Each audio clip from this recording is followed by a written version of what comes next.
Now, you've also been criticizing the New York Times and CNN for the way that they've been covering this.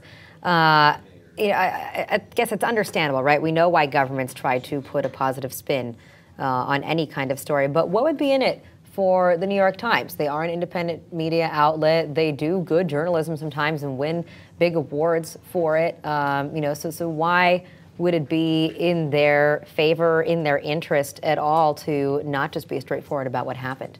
Yeah, I mean, why was it in their interest to, sell the Iraq War to the American public by continuously printing uncritically false government claims from anonymous sources on their front page instead of actively investigating it? Or why was it in their interest to suppress the story that the reporters uncovered in 2004 that the Bush administration was illegally spying on the telephone conversations of the American public instead of actually publishing that story?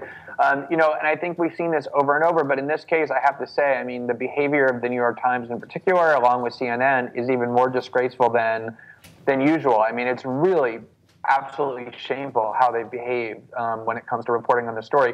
From the start, I mean, it was completely clear that this was an American attack. The U.S. military really didn't even try and obscure it.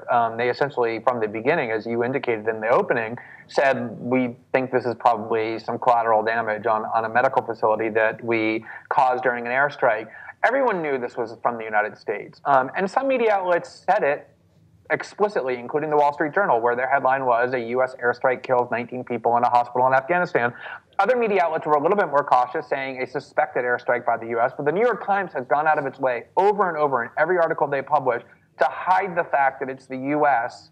that has done this. Their headlines will be things like, airstrike hits hospital, without actually saying who did it. Over and over, they just write their articles and their headlines to obscure rather than illuminate who is responsible for this attack. And I think what it shows is that so many U.S. media outlets and so many journalists and editors in these outlets have as their predominant attribute when they do journalism, not truth-telling, not objectivity as they claim, but jingoism, this kind of uber-nationalism, this allegiance to their own government, either in part because that's just how they see the world, or in part because they don't want to alienate the sources on whom they rely inside the government who feed them information. But whatever the reason, the reporting from the New York Times has been so atrocious that if you're a New York Times reader relying exclusively on that paper, you would literally have no idea that the United States is the country that actually perpetrated this attack.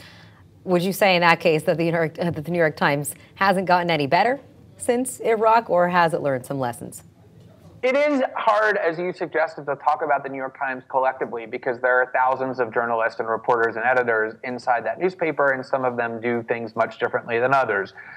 So there are, as you said, some great reporters at the New York Times and some really good editors and some really brave journalists. But as an institution, I think that, the new editor-in-chief, Dean Baquet, has actually said things indicating that they think that the newspaper in the past has been too subservient to or deferential to statements of the U.S. government. And so I think institutionally there is this increased awareness of the need to be more skeptical and more adversarial when reporting on things like this, but old habits die really hard. And the incentive scheme remains the same, that if you're a certain kind of journalist who basically gets fed to you information from U.S. government sources, the last thing you want to do is alienate the U.S. government by reporting aggressively on what it is they're doing.